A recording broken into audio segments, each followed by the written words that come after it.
Hello and welcome back to Supposedly Fun. My name is Greg and I am here today to do something I haven't really done in a while, which is a book tag video.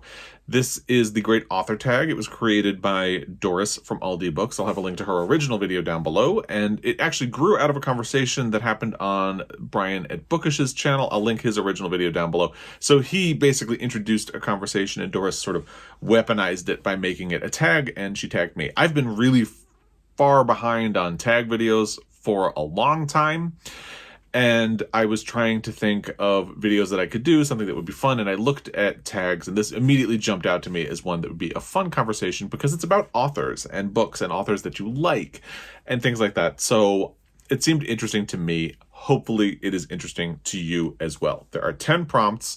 Let's dive right in. The first one is a great author whose works you've read in their entirety. And I tried to interpret this as an author who has written more than like 3 books, because it's really easy to read all of the books of someone if they just haven't published a lot. And yet it still is a little bit difficult. I came up with 2 answers, even though I really can't find an author whose works I've read in their entirety. And that made it actually a little bit difficult, maybe more difficult than you would have expected. There are authors I've read a lot of, but not everything that they have put out. Someday I will have read all of Sue Grafton's books. I had gotten all the way to P's for Peril, and then when she died, I sort of went back to the beginning of the alphabet, and then I really slowed down because I kind of stopped reading mysteries or thrillers as much. So as I work my way back through the alphabet, eventually will have read all of the books that she has published, but she also wrote a book about writing, so I'd have to get that one in to fully complete the circle on Sue Grafton's writing career. So that is something that I will probably do at some point. But also there's E.M. Forster. I'm doing the E.M. Forster read-along with Jen the Librarian this year. I'll have information about it down below. Once we're done, I believe have read all of E.M. Forster's writing or novels.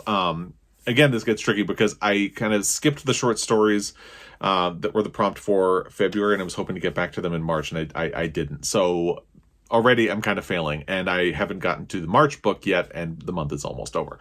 So assuming I catch up, I will have read everything that he has written, at least in fiction form, the novels and short stories, but I have to catch up to the short stories. I've read the majority of Kurt Vonnegut books, but the tricky thing about this as well is that I know I haven't read everything, and this is tricky as well because he also wrote essays. He wrote small nonfiction books. Like I think he did a graduation speech that was turned into a book. So it would be difficult to read all of his books, at least in their entirety, and be a completion freak about it. And the other thing that's happened is I read most Kurt Vonnegut books in a sort of binge about 20 years ago. When I was 21, I discovered his books. Someone recommended Breakfast of Champions to me. I read it and it was nuts. And I was curious, so I picked up another book, and the one I picked up was Slaughterhouse-Five, and then I just ran from there and read a whole lot of his books. But I read them so quickly and now so long ago that I sometimes struggle to remember details about some of them and whether or not I have read them. There are definitely ones that I can say for sure I've read, like Mother Night is one of my favorites. Cat's Cradle was great. The Sirens of Titan, I know those, but some of the other ones I'll pick this up and like, did I read this? I don't know. And the really tricky thing about it is that was in the days before apps that would track your reading for you. I didn't join Goodreads until 2008. I don't think Goodreads even existed at the time that I began binging Kurt Vonnegut's books. And now obviously I use the Storygraph, but because I read them before that existed, I don't have ratings on some of the ones that I know I did read. So it's just an interesting thing. So I can't quite remember which ones I've read and which ones I haven't, but I know I've read most of them. And that's an interesting and kind of weird place to be. So those are authors that I have read most of. And I think that's as close as I can get to fulfilling this question. I will say that there are 3 authors who kind of meet this in an aspirational sense. Authors I have been thinking recently that I would like to read their work in total. And those are Louise Erdrich, Toni Morrison, and James Baldwin. I've been thinking recently, particularly about Louise Erdrich. I think I've put a bit of an emphasis on trying to find her books in used bookstores, and just as I go about the world, I'm not rushing to grab them all, but just as I go about my business of going to bookstores, as I do pretty frequently, I keep an eye out for nice copies of her work that I can add to my library and that at some point I can read. Because I think a fun way of approaching The Night Watchman as part of my Pulitzer Prize project would be to read all of the works of Louise Erdrich as a sort of build-up to it. It would be a difficult way of doing a Pulitzer Prize project on The Night Watchman, but it would be interesting and kind of fun. So I'm really thinking that that's what I'm going to want to do. But because it's going to take a lot, I'm probably going to back burner it for a while.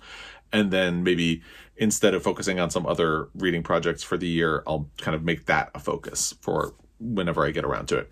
Toni Morrison, for sure, I would like to read all of her books. I think she is a tremendous author and talent, and the same goes for James Baldwin. I think I've read 3 books apiece for them, and they have a couple of other ones. So those are authors who I have not read all of their works or even most of their works right now, but would like to at some point, which is just kind of like a bonus prompt for this prompt.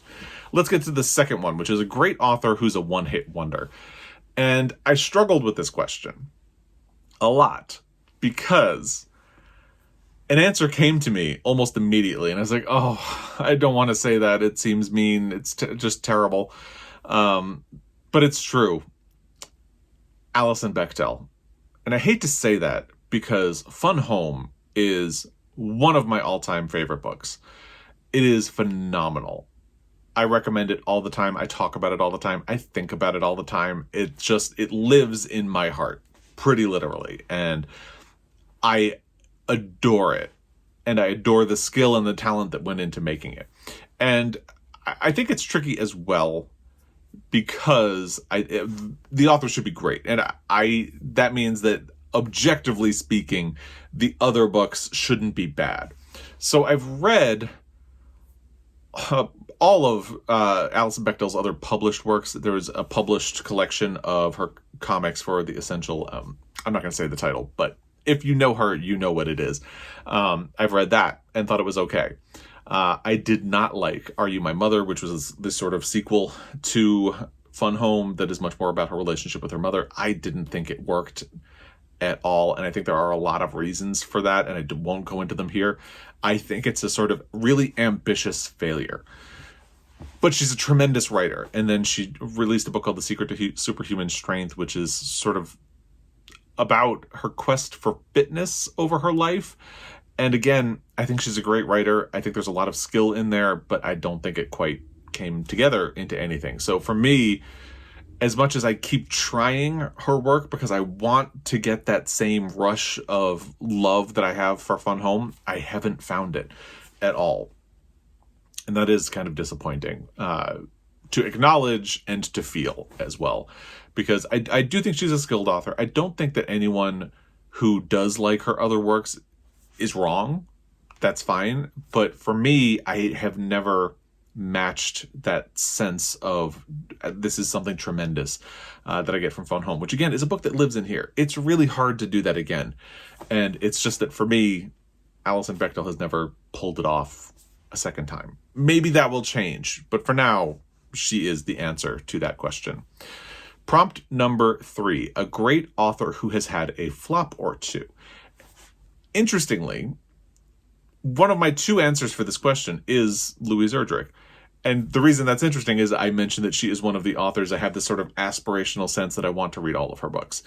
But the reason I'm willing to go on that journey, even though I've read some books of hers, that I've been on a roller coaster, like A Plague of Doves, tremendous. I've read some books of hers that I thought were just okay, and then I kind of didn't like La Rose, and I DNF'd The Sentence. So there have been hits. Love Medicine is another really tremendous book that I loved. But even in the failures, or not failures is a really strong word, but in the books that I didn't respond to, I think the sense of world building that she does, because a lot of her books are connected in ways like there are characters and towns and things like that, families that come back again and again and again. And I think this sensibility and what she is striving to achieve in her fiction is really interesting. So that's why, even though I think she's had a flop or two, I still think she's an author that I would like to read all of her books. But again, and if we're talking about flops, I would say probably The Sentence is the one. But a lot of people liked that book. I didn't finish it. I was not getting along with it very well at all. And then I just didn't really like La Rose. I did finish it, but I didn't really like it very much. So I think she's definitely an author who is great. Definitely a great author. And but I think she's had a flop or two. And then another answer for this question is Stephen King, because a lot of people, when I've mentioned or talked about Stephen King in the past, really don't like hearing about him in conversations about like great authors or great literature, but he has written really great books, and you can feel whatever you feel about him as an author. I think he's had an incredible career and made a tremendous impact on literature, on pop culture, on movies, and you can't really deny that. Having said that, I think his career is also really interesting because you can chart a lot of highs and lows. There are books that have not worked, books that have been fantastic, and you can almost chart the course of struggles he's had in his life, like say with addictions and things like that, through the books, because some of his books get really outlandish and out there and weird, and yeah, you can kind of trace his journey with addiction through his writing career, and some of those books that were written at the height of something like that are not very great.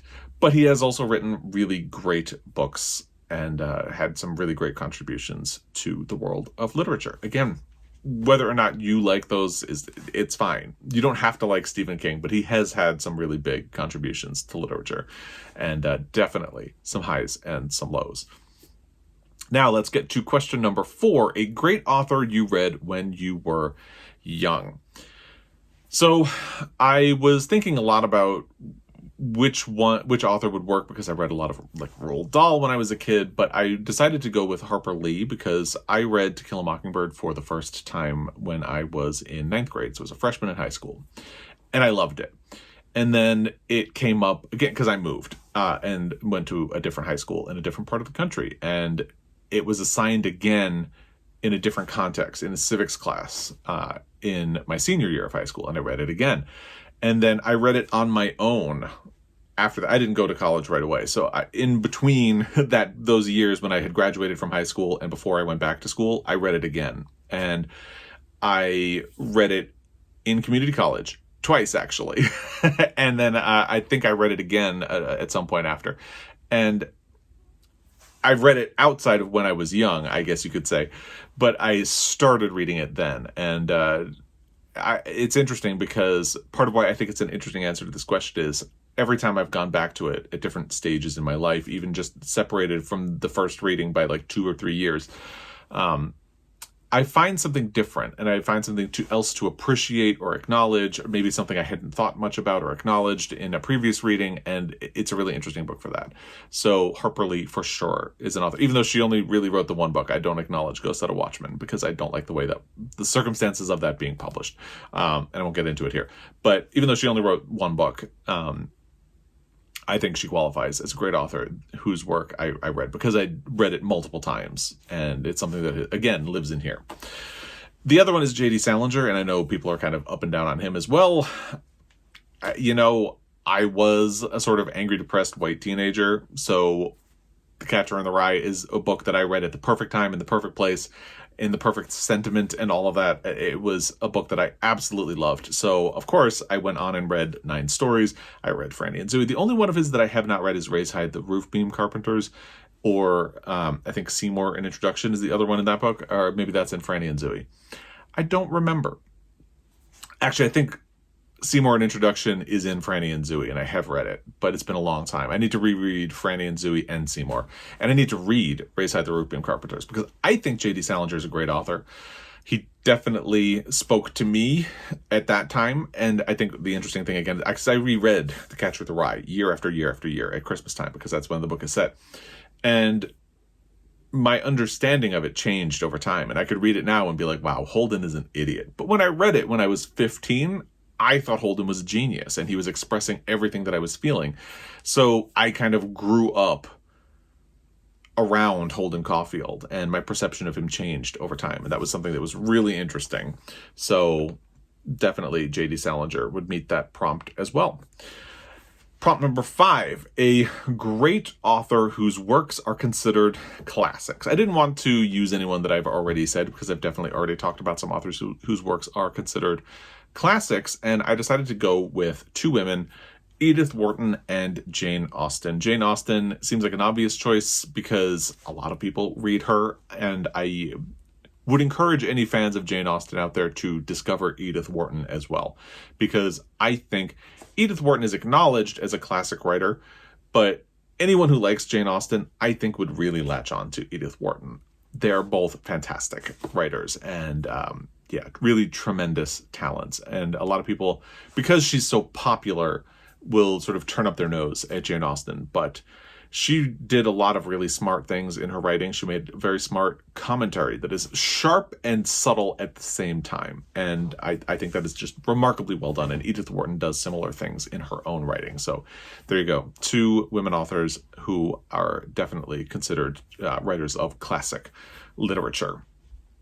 Prompt number 6 is a great author with a cutting-edge novel. And I really struggled with this one because I thought of some books that are sort of cutting edge, and I really struggled with what cutting edge means. But I haven't read a lot of other works or any other works by those authors in any of those circumstances, so I hesitate to call them a great author. And what I came up with was A Visit from the Goon Squad by Jennifer Egan, which is funny because it was one of the first books that came to mind, and I was like, that's a little too expected. I should go with something else. And I couldn't think of anything, and really, A Visit from the Goon Squad is an interesting case as well for this, because it was definitely considered cutting edge at the time it was published. It's been interesting watching the trajectory of that book over the ensuing years, because it feels like it was hailed as visionary when it was published, and then over the next couple of years, nothing beats down something that is called visionary, like seeing whether or not its vision bears out. And it seemed like conversation became a lot more mixed, and then Jennifer Egan released The Candy House, and conversation has looped right back to being positive about Visit from the Goon Squad. But it's definitely a cutting-edge novel. I think she's great, and I look forward to reading The Candy House at some point, hopefully soon. We'll see. Prompt number 7 is a great author whose work you consider impactful. Originally, I wanted to mention people who I haven't already mentioned in this video, but I decided I really need to go with Toni Morrison and James Baldwin. I think they are both tremendous authors, tremendous talents who had very clear visions for what they wanted to achieve in their writing and achieved it remarkably well.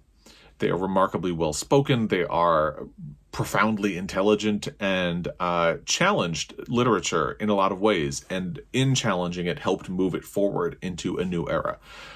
I think that they have also opened my eyes in certain ways and taught me a lot about fiction and about what fiction can do and about the world.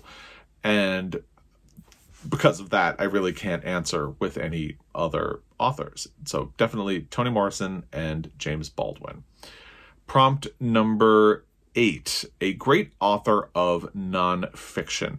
So I have two answers for this. First is Mark Harris. He has written one of my favorite books of all time, which is Pictures at a Revolution. And if you follow along, you know I am someone who is very obsessed with the Academy Awards and old Hollywood and things like that. So this book is sort of tailor-made to my interests. It takes the cinematic year 1967, the Oscar year 1968, because the Oscars happened the year after, and talks about the 5 movies that were nominated for Best Picture that year. Let's see if I can remember them. The Graduate, In the Heat of the Night, Bonnie and Clyde, Dr. Dolittle, and Guess Who's Coming to Dinner. So it takes those 5 movies and talks about how they were made, why they were important, and it talks about their run at Oscar, and then a little bit about the lasting impact of those films. And in doing so, it talks about the substantial changes that Hollywood was undergoing at that time period in the 1960s. It was moving away from the old studio system and toward newer, daring, bolder, more controversial cinema in the 1970s. And each movie is an interesting case in point for where Hollywood was at. Bonnie and Clyde is pretty deliberately inspired by French films of the time, and The Graduate is a very sort of stunningly bold, like new vision for cinema in 1967. And then you have 2 movies that tackle race in very different ways with Guess Who's Coming to Dinner and In the Heat of the Night and Guess Who's Coming to Dinner was a sort of very well-meaning movie that was kind of instantly dated when it was released in theaters. And then Dr. Dolittle was the type of studio movie that had been doing well over the last decade, especially after The Sound of Music. It was sort of set up to win, but it was built under the old studio system, and it became just a mess and a disaster. And basically the studio was able to sort of buy their way into a Best Picture nomination, as they kind of had been at the time, because they had employees and they could kind of bully employees into voting for their movies. And it got them into a Best Picture nomination, but not a win. And it's sort of like, it's the one movie that you look at in that lineup like, how did that get there? Anyway, it's a great book, really great book. And he also wrote a book called Five Came Back, which I haven't read, but I've seen the documentary about. And he's a tremendous writer. He was a journalist for Entertainment Weekly. He was an editor at Entertainment Weekly during the period where I was obsessed with that magazine. And I have continued to follow him and his career ever since. He's married to Tony Kushner. And I really admire him and his work. I think he does very smart, interesting writing, and is someone who's capable of seeing things from different sides, and I really appreciate that. The other one I wanted to mention is Josephine Johnson, who won a Pulitzer Prize for Now in November. That is how she came to my attention. But I've read two other books of hers that were nonfiction since I read Now in November, and they were both really interesting. One is Seven Houses, which is a sort of memoir in the places that she lived in and grew up as a child, which is a really interesting approach. And the other one is The Inland Island, which is about a year on her property and the changes in nature. And they are staggeringly beautiful. And I really like both of them. And she is someone who is widely regarded as a fiction writer because she won a Pulitzer Prize, but just wrote tremendous nonfiction as well. And because of that, I thought it would be worth mentioning her here. Inland Island will be one of my favorite reads for 2023. So, think about that for sure. Prompt number 9, a great author you just don't enjoy reading. I really struggled with this one as well because a lot of the potential candidates I was coming up with are people I've only read one book of. And it's hard to say I don't enjoy someone unless I've read multiple books of theirs. But if I haven't read multiple books of theirs, it's hard to say I just don't enjoy them. So I kind of had to lean into someone who I think is just a solid case for that, even though I've only read one of her books, Sally Rooney. I thought there was a lot of interesting work that went into Conversations with Friends, which I did read. I took a lot of notes. Like I filled, I think, at least one index card with notes when I was reading it. And I thought a lot of the movements under the surface that Sally Rooney makes were really interesting. I thought there were a lot of calculated things in that book that you might not even notice she's doing, but she's definitely doing. However, I didn't enjoy the book. And I had been planning to go directly to Normal People after I read Conversations with Friends. And I just didn't enjoy Conversations with Friends enough that I just put it off, and I've never gotten around to it. And I think she's just an author that I'm destined to appreciate the work that goes into her novels and just not particularly like. That seems fair. The only other author I can really kind of think of is Richard Powers, and this seems particularly unfair because I did not finish The Overstory, which was the only book of his that I've read. I think he's a tremendous writer. I just didn't quite like the structure, and I thought it was a little weird. But to be determined, because I'm going to have to reread The Overstory for my Pulitzer Prize project. So we'll see where I end up on that book. But he potentially is another author that is great, but just I don't enjoy reading their work. It is what it is.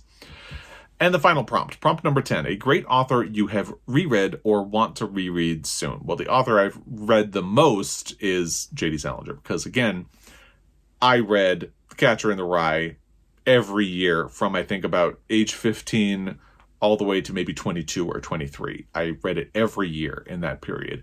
And I have reread it since.